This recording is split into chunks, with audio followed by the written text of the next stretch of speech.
They were the most regular. They still whine about how hard they worked for so little. I tell them that's farming.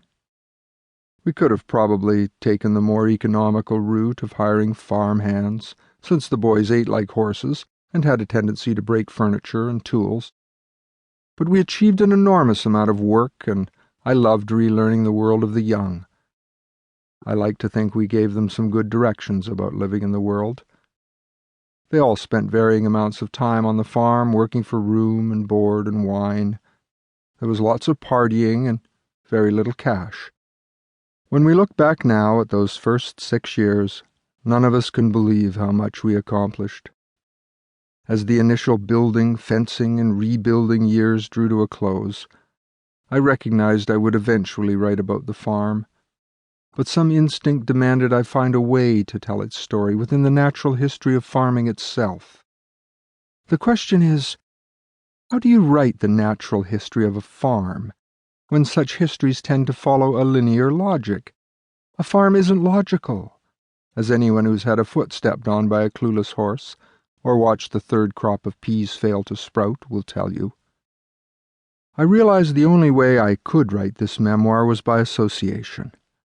A walk through a summer's day, the June day of the solstice.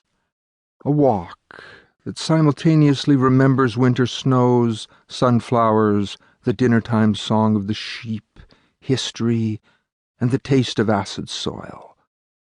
A sublime landscape framed by laughter and absurdity and shock.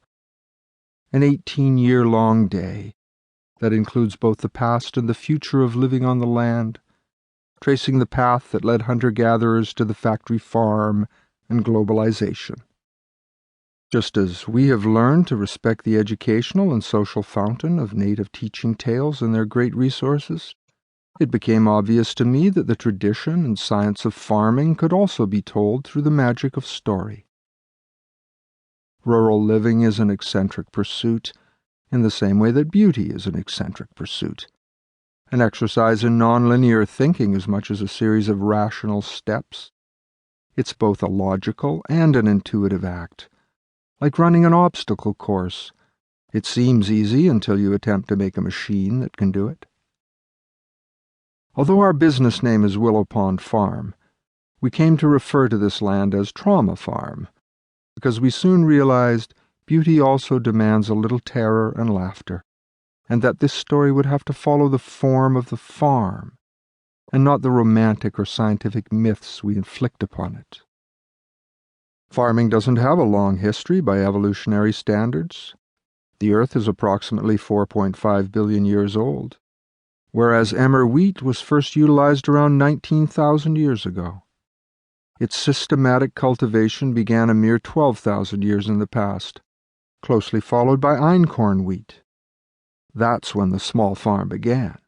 These two exquisite grains remain in cultivation, though mainly in small pockets in Ethiopia and in North America, where seed savers are attempting to protect endangered grains. Rice, although the genus appeared 120 million years in the past, wasn't cultivated until 10,000 years ago. The discovery of seed collecting marks a paradigmatic change in human evolution toward what we optimistically call civilization. Cap this with the invention of record-keeping, and suddenly, in the 5,000 years since writing began, the rest of the planet is in trouble. Estimates of our population in 10,000 BC average around 5 million people. Today, we are 6.5 billion individuals on an endangered planet. The historian Ronald Wright notes, our recorded history equals the combined lifespan of only 70 people, counted from slashes in wet clay around 3000 BC, to the billions of binary codes in the hard drives of today.